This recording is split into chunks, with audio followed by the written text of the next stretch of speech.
Hello everyone. तो आज की वीडियो में हम एक नया टॉपिक स्टार्ट करने वाले हैं जिसका नाम है न्यूमेरिकल डिफरेंशिएशन। तो इसमें क्या होता है कि जैसे पहले हम फंक्शन की इंटरपोलेशन करके कोई पॉइंट पे वैल्यू निकाल रहे थे, इस बार हम उसका डेरिवेटिव निकालेंगे, फर्स्ट सेकंड थर्ड जो भी डेरिवेटिव बोला होगा हमें। ठीक है, तो इसकी प्री रिक्विजिट है कि तुम्हें इंटरपोलेशन आना चाहिए। तो अगर इंटरपोलेशन वाली वीडियोस नहीं देखी तो उन्हें चेकआउट कर लेना, उनकी लिंक डिस्क्रिप्शन में मिल जाएगी। स्पेसिफिकली न्यूटन फॉरवर्ड इंटरपोलेशन अगर आता हो तो ये न्यूटन फॉरवर्ड डिफरेंशिएशन समझने में बहुत आसानी होगी, तो देख लेना एक बार उसे। तो ऑफकोर्स सी बात है, जैसे न्यूटन फॉरवर्ड इंटरपोलेशन था तो वो हमारा किसके लिए एप्लीकेबल था? फाइनाइट डिफरेंसेस के लिए। तो ये वाला भी फाइनाइट डिफरेंसेस पे ही काम करेगा, यानी कि हर डेटा पॉइंट के बीच में डिफरेंस जो है वो कांस्टेंट होगा, एक एच वैल्यू मानते थे ना हम, तो वही होगी। तो चलो स्टार्ट करते हैं। तो हमारा जो फंक्शन है इंटरपोलेशन का, जो फॉर्मूला हम लिखते थे न्यूटन फॉरवर्ड का, तो वो क्या होता था? F of X is equal to F of A plus U H होता था। ठीक है, जिसको अगर मैं खोलूंगा तो ऐसे बनता था, F of A plus U upon one factorial del F A. ठीक है, डेल ऑपरेटर के बारे में भी बताया था मैंने। Then U U minus one upon two factorial del square F A, है ना। देन नेक्स्ट टर्म क्या आती है? U U minus one U minus two upon three factorial del cube F A. ठीक है, और ऐसे ही चलती जाती है इनफाइनाइट सीरीज। जितने भी टर्म्स होते हैं डेटा पॉइंट्स के हिसाब से हम उतने ही ले लेते हैं इसमें से। तो अब देखो, तो यहाँ पे हमें डेरिवेटिव निकालना है इसका।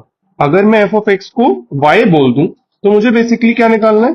dy बाई डी एक्स, ऐसे कुछ निकालना है। ठीक है, तो मैं अब dy बाई डी एक्स को कैसे निकालूंगा? अब ये जो मुझे फंक्शन मिल रहा है ये तो u के टर्म्स में है, इसमें देखो u की टर्म्स है यहाँ पे सारी की सारी। तो अब मैं क्या करूं यहाँ पे? तो देखो सिंपली मैं क्या बोलूंगा कि dy बाई डी एक्स हो जाएगा मेरा dy by du times du by D X, है ना। यही हो जाएगा, ऑफ कोर्स सी बात है। देखो हमें u तो ऑलरेडी पता है, तो अगर मैं यहां पर डायरेक्टली लिख दूं, जो u है वो कितना होता था हमारा? x माइनस ए अपॉन एच। ठीक है, जहां पर a हमारा x नॉट भी कह सकते हैं हम, स्टार्टिंग पॉइंट। तो ये अगर मैं तुमसे बोलूं कि du बाई डी एक्स जो है मेरा, वो कितना हो जाएगा, तो वो सिंपली x के रिस्पेक्ट में लोगे तो वन बाय एच आ जाएगा इधर। ये तो बहुत इजीली आ गया।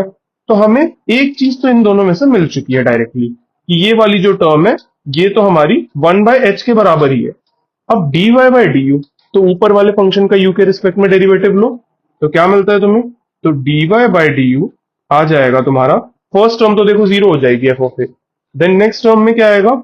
u के साथ लोगे तो u तो गायब हो जाएगा, बचेगा क्या? डेल एफ ए, है ना। नेक्स्ट टर्म क्या आएगी? यू माइनस वन को मैं लिख सकता हूँ यू स्क्वायर माइनस यू, तो उसका डेरिवेटिव लूंगा तो क्या आएगा? टू यू माइनस वन, और डिवाइड बाई टू फैक्टोरियल है तो यहाँ टू लिख देता हूँ। ठीक है, ये होल मल्टीप्लाई किससे होगा? डेल स्क्वायर एफ ऑफ ए से, है ना। नेक्स्ट टर्म क्या आएगी? You minus one U minus to, तो इसको अगर मैं खोलूंगा तो u cube minus three U square plus two you आएगा। तो अगर मैं उसका डेरिवेटिव लेने जाऊंगा तो क्या आएगा? Three U square minus six U plus to, ऐसे कुछ आ जाएगा। डिवाइड बाय थ्री फैक्टोरियल है तो यहाँ सिक्स लिख देते हैं, और ये किससे मल्टीप्लाई हो रहा होगा? डेल क्यूब एफ ऑफ ए से। अब देखो ए तो हमने एक्स नॉट बोले ही है ना, हमारा स्टार्टिंग पॉइंट है, तो मैं एफ ऑफ ए को भी क्या लिख सकता हूँ? वाई नॉट लिख सकता हूँ। तो इस चीज को मैं वाई नॉट डाल दिया करूंगा आगे से। ठीक है, चलो। तो अब मैं ये बोल सकता हूं कि हमारा जो dy बाई डी एक्स है वो कितना हो जाएगा? वन बाय एच मल्टीप्लाई करना पड़ेगा du बाई डी एक्स का, तो वन बाय एच यहां आ जाएगा और बाकी पूरा ब्रैकेट में चला जाएगा। तो आएगा क्या? Del Y naught, F of A को मैंने वाई नॉट लिख दिया, then plus two U minus one upon two del square Y naught, ऐसे लिख सकता हूं, प्लस ऊपर वाली term three U square minus six U plus two upon six, और ये किससे मल्टीप्लाई हो रहा होगा? डेल क्यूब वाई नॉट से। ऐसे ही चलती जाएंगी। देखो मैंने और टर्म्स लिखी नहीं है इसके आगे, बट ऑफकोर्स वो एग्जिस्ट तो करती ही है, इनफाइनाइट सीरीज ही है। ठीक है, अब मान लो कोई सेकंड डेरिवेटिव पूछे, तो D square Y by D x square निकालना है मुझे, तो वो क्या हो जाएगा? देखो अब D you by D x का एक और बार टर्म आएगा तो वन बाय एच स्क्वायर आ जाएगा ना, है ना। ये तो चलो समझ आ गया। देन इसका ऊपर वाले का डेरिवेटिव लो तुम। अब क्या होगा यहाँ पे? डेल वाई नॉट तो जीरो हो जाएगा डेरिवेटिव लेते ही। सेकंड टर्म में क्या आएगा? Two U minus one by two का अगर तुम डेरिवेटिव लोगे तो सिंपली वन ही आ जाएगा, यू के रिस्पेक्ट में ले रहे हैं ना अब हम। तो बचेगा क्या तुम्हारे पास? डेल स्क्वायर वाई नॉट बचेगी पहली टर्म। देन दूसरी टर्म क्या आएगी तुम्हारे पास? Three U square minus six U plus two upon six का अगर मैं लूंगा तो थ्री यू स्क्वायर का सिक्स यू आ जाएगा, और -6 आएगा, तो 6u -6 डिवाइडेड बाय 6, तो उसमें से 6 तो कॉमन है, कट जाएगा, तो बेसिकली यहाँ पे बचेगा u-1, इतना ही बचेगा बस। और डेल क्यूब वाई नॉट, तुम खुद डेरिवेटिव लेके देख लो यू के रिस्पेक्ट में, ठीक है, एंड सो ऑन। तो आगे वाली टर्म तो हमने लिखी नहीं, तो उन्हें अब यहाँ लिखे भी कैसे, बट यही है। तो ये सिंपल सा है। थर्ड डेरिवेटिव भी कोई बोलेगा तो इसका एक और बार ले सकते हो, बहुत सिंपल है, नीचे 1/h³ ऐसे आ जाएगा, मल्टीप्लाई हो जाएगा और आ जाएगा इसका आंसर। ठीक है, ये तो चलो समझ आ गया। तो अब इसमें करना क्या है, ये तो आपने डायरेक्ट फॉर्मूले लिख दिए। तो देखो यहाँ पे एक छोटी सी चीज है जो मैं तुम्हें लिख के दिखाता हूँ, फिर तुम्हें समझ आ जाएगी खुद ही।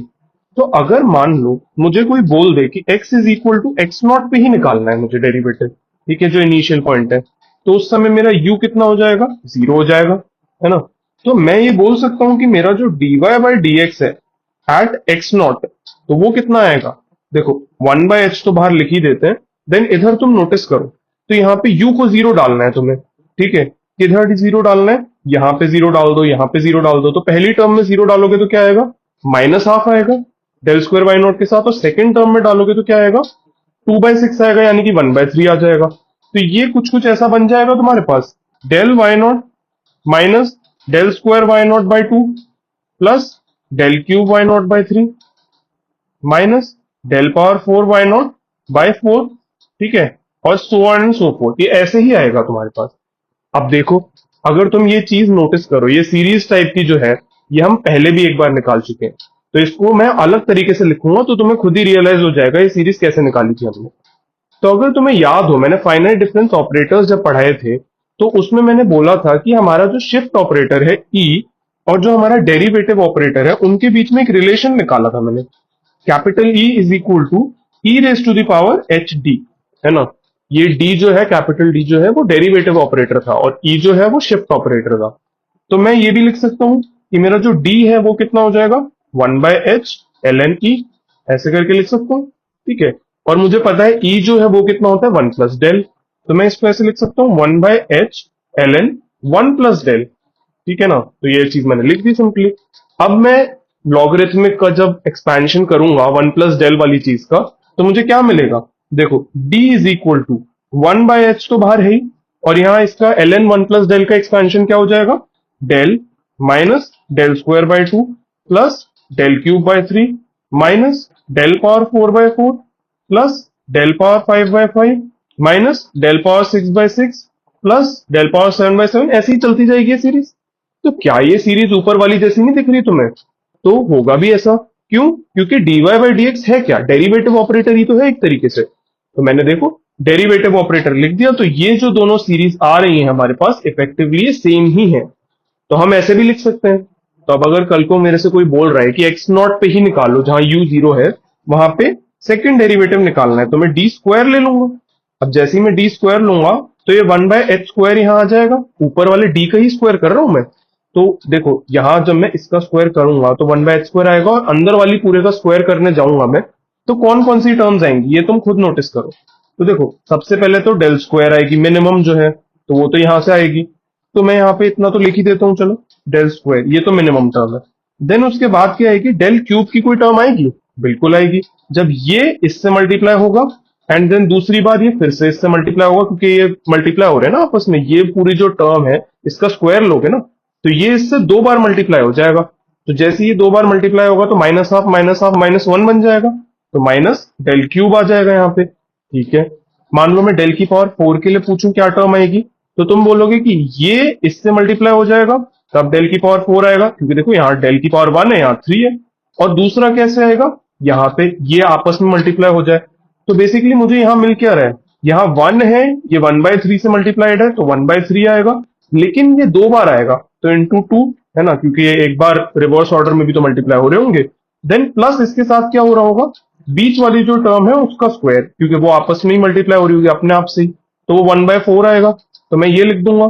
तो ये जैसे ही मैं सॉल्व करूंगा तो क्या आएगा, 2/3 प्लस 1/4, नीचे आ जाएगा 12, और ऊपर आ जाएगा 4 टाइम्स 2 8 प्लस 3, यानी कि 11/12, ऐसे कुछ आ जाएगा। तो ये वाली जो टर्म है मेरी क्या बन जाएगी, प्लस 11/12, और यहाँ पे आ जाएगा डेल की पावर 4। देन नेक्स्ट ऐसे ही तुम निकाल के देख लेना, डेल की पावर 5 के साथ क्या आएगा, तो -5/6 डेल की पावर 5 ऐसे आएगा, ठीक है, प्लस, और ऐसे ही आगे चलता जाएगा। तो ये है तुम्हारा डी स्क्वायर का एक्सप्रेशन। अब देखो ये निकालना ज्यादा इजी था कि नहीं था? हम पहले तो कितना मुश्किल से निकाल रहे थे, यू की टर्म्स लिख रहे थे, सबको निकाल रहे थे। अब अगर तुम यहाँ नोटिस करो, जरा इधर यू को जीरो डाल के देखो तुम, यू को जैसे जीरो डालोगे तो यू माइनस वन क्या बनेगा? माइनस वन ही बन जाएगा। तो ये चीज आएगी क्या तुम्हारे पास? Del square Y naught minus del cube Y naught. और यहाँ पर भी क्या आ रहा है? Del square minus del cube. अब वाई नॉट तो यहाँ पे ऑपरेट करेंगे ना जिसपे, तो वो तो यहाँ डाल ही देंगे सब जगह। बट हाँ, ओवरऑल यही था। तो अब देखो, जनरली ये न्यूटन फॉरवर्ड डिफरेंशिएशन में यही है कि अगर फर्स्ट या सेकंड पॉइंट पे ही निकालने को बोल दिया है, तो सिंपली ये वाले जो फॉर्मूले D D square D cube भी ऐसे ही निकाल सकते हो, तो उन्हें यूज करना है। ठीक है, तो ये तो आसान हो जाएगा काम। लेकिन अगर उनके बीच में बोल दिया, मान लो जैसे कि बोल दिया कि एक्स नॉट और एक्स वन के बीच में कोई पॉइंट है यहाँ पे एक्स, अब इस पे निकालो, तो इसके लिए तुम्हें ये यू वाला ही तरीका लगाना पड़ेगा, क्योंकि उसमें यू की वैल्यू जीरो थोड़ी ना होगी। तो उस समय हम ये फॉर्मूले नहीं लगा पाएंगे। ठीक है ना? तो ये चीज ध्यान में रखनी है। अब चलो ट्राई करके देखते हैं कुछ। तो एक एग्जांपल लेता हूं मैं, नेक्स्ट पेज पे लिख देता हूँ, थोड़ा आसानी होगी समझने में। लेट्स से कि वही सेम एग्जांपल लेते हैं x, और यहाँ y लिख देता हूँ। तो 20, 25, 30, 35 और 40। ठीक है, उसके करस्पॉन्डिंग वैल्यूज हमने क्या ली थी? 72, 90, 125, 179 और 245। ठीक है, डेल वाई कितना आ जाएगा अपना? 18, 35, देन यहाँ 54 आएगा और यहाँ 66। डेल स्क्वायर वाई कितना आएगा अपना?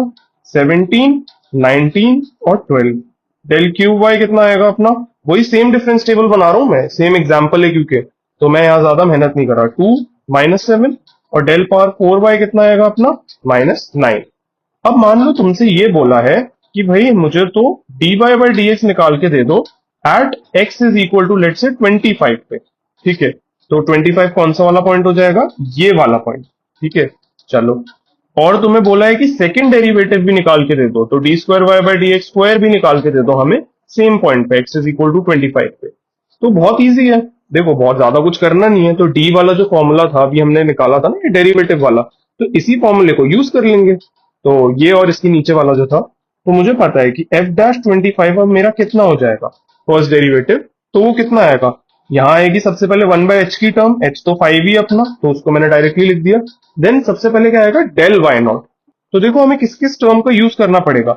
ये तो हमारा वाई नॉट हो गया, ये हमारा एक्स नॉट है यहाँ पे, तो हम यूज क्या करेंगे? ये वाली टर्म डेल वाई नॉट होगी इस बार, ये डेल स्क्वायर वाई नॉट, ये डेल क्यूब वाई नॉट, इन तीनों का यूज होगा। तो चलो करके देखते हैं कैसे लिखा जाएगा। पहली टर्म तो डेल वाई नॉट ही थी, तो यहाँ 35 ही आ जाएगा। देन नेक्स्ट टर्म क्या आएगी? -1/2 डेल स्क्वायर वाई नॉट, है ना? Del square Y naught by 2 था माइनस में, then del cube Y naught by 3 था प्लस में। तो ऐसे करके आएगा, तो यहाँ आ जाएगा 90। देन क्या आएगा? +1/3 टाइम्स ऑफ -7, ये डेल क्यूब वाई नॉट वाली टर्म आ गई। इसको जब तुम सॉल्व करोगे तो इसका आंसर आ जाएगा कुछ 4.633 आ रहा है। ठीक है, तो बस सिंपल था, बहुत इजीली आ गया एक लाइन में। देन नेक्स्ट हम निकालेंगे डबल डैश 25। तो एफ डबल डैश का मतलब क्या है? Second derivative. तो यहाँ पे कितना आएगा? 1/h स्क्वायर, तो 25 आ जाएगा, 5 का स्क्वायर। देन क्या आएगा? सबसे पहले डेल स्क्वायर वाई नॉट। देखो इधर क्या है, यहाँ पे अगर तुम नोटिस करो तो पहली term del square Y naught minus del cube Y naught, यही तो है। तो इसको मैं डायरेक्ट लिख देता हूँ। तो डेल स्क्वायर वाई नॉट क्या है? 19 minus del cube Y naught क्या है? -7। ये तो बहुत सिंपल हो गया। तो ये आ जाएगा 26/25, जो कि आएगा 1.04। तो तुम्हारे आ गए ना दोनों, फर्स्ट और सेकंड डेरिवेटिव 25 पे। इस बार बस यही चीज ध्यान रखने वाली थी कि हमने अपने एक्स नॉट को ये वाला पॉइंट लिया है, ना कि टॉप वाला, ताकि हम यहां से ही अपनी सीरीज को स्टार्ट कर पाए। तो ऐसे करने में अपने को फायदा मिल गया ना। तो बस यही था, सिंपल सा। और मान लो कि कल को तुम्हें कोई ऐसा पॉइंट दे देता, लेट सपोज कि 22 पे निकालना है तुम्हें फर्स्ट डेरिवेटिव, तो एफ डैट 22 निकालने को बोलता, तब तो तुम्हें फिर वही करना पड़ता कि पहले यू निकालते तुम, एक्स नॉट ले लेते 20 को, तो 22 माइनस 20 डिवाइडेड बाई 5, जो कि आ जाता 0.4। अब यू की वैल्यू पुट करते, वही जो फॉर्मूला हमने डिराइव किया था ना अभी इस वाले में। तो बस यही है इस मेथड में, ज्यादा कुछ टफ तो है नहीं। तो होपफुली तुम्हें समझ आ गया होगा। इसका मैं कोड नहीं लिखूंगा, इसका रीजन है कि मैंने बहुत ट्राई किया था यहाँ पे फॉर्मूले में जो अपने कोफिशिएंट्स आ रहे हैं ना, इनको थोड़ा सा जनरलाइज करने का, बट ये जनरलाइज हो नहीं रहा है। मतलब इसमें मैंने मल्टीनोमियल एक्सप्रेशन से भी करने की कोशिश की, थोड़ा बहुत ही इनफाइनाइट सीरीज में करना थोड़ा टफ हो रहा है। मतलब मैं एक बार के लिए फिर भी इस चीज के लिए कर सकता हूँ, x is equal to x naught या u इज इक्वल टू 0 पे, बट ये यू वाला फॉर्मूला लिखना फिर उसका डेरिवेटिव बार बार लेना ना थोड़ा सा टफ हो जाएगा, तो कोड बहुत कॉम्प्लेक्स हो जाएगा, इतने की जरूरत नहीं है। बाकी तुम्हें समझ तो आ ही रहा है ना? तो ठीक है, तो होपफुली अब बस आगे तुम ये सॉल्व कर लोगे, तो मिलते हैं किसी और वीडियो में कुछ और नया सीखेंगे। चलो, स्टे ट्यून्ड।